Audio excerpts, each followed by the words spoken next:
দোস্ত, এই জন্য বলি না দোস্ত, আল্লাহর ওয়াস্তে যুবক হাতে পায়ে ধরে বলে যাই, এরে বুড়া বাবা হাতে পায়ে ধরি, দাড়ি পাইকে গেছে, চুল পাইকে গেছে, এরে মা চুল পাইকে গেছে, আর কত গুনাহ করবা?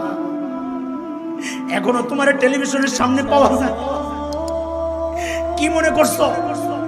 আরে তোমারে আর আমারই তো ডাক দিয়া রব সূরা হাদীদের মধ্যে বলেছেন, আলাম ইয়ানিল লাযিনা আমানু আন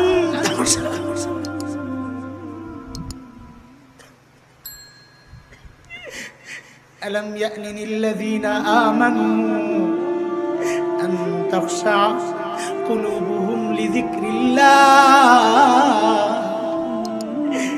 এখনো কি সময় হয় নাই মালিকের ভয়ে কলিজারে একটু কাইপা উঠতে? আর কবে?